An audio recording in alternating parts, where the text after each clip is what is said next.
अमेरिकेला ज्याप्रमाणे चीनचा धोका वाढत होता तसाच धोका आता भारताचा वाढू लागलेला आहे. हेच एडवर्ड ल्यूस यांनी त्यांच्या विधानातून सांगण्याचा प्रयत्न केला. हेच बॉब मायनर यांनी 1925 मध्ये त्यांच्या व्यंगचित्रातून सांगितलं होतं. त्यांनी त्यांच्या व्यंगचित्रामध्ये जे 3 धिप्पाड देहधारी दाखवले होते, भारत, चीन आणि आफ्रिका, हे सगळेच ब्रिक्सच्या मंचावर एकत्र आलेले आहेत. ट्रम्प यांना ब्रिक्सची जी चीड आहे, जो संताप आहे, ब्रिक्सचं नाव काढल्यावर त्यांचा जो तिळपापड होतो, त्याचं कारण हेच आहे. कारण ब्रिक्सची ताकद आहे ती प्रचंड आहे. या गटाला फोडण्यासाठी ट्रम्पने ब्रिक्समध्ये सामील झालेल्या देशांवर 10% टेरिफ आकारण्याची धमकी दिली होती, आपल्याला आठवत असेल. ट्रम्प यांना ब्रिक्स यांची इतकी भीती का आहे? ट्रम्प यांना ब्रिक्सबाबत इतकी चीड का वाटते? ब्रिक्सच्या वर्चस्वामुळे ट्रम्प अस्वस्थ का होतात?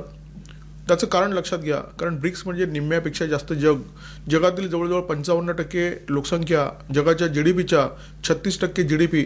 त्यामुळे हे देश एकत्र येणं आणि मजबूतीने उभं राहणं म्हणजे अमेरिका आणि युरोपच्या वर्चस्वाची मृत्यूघंटा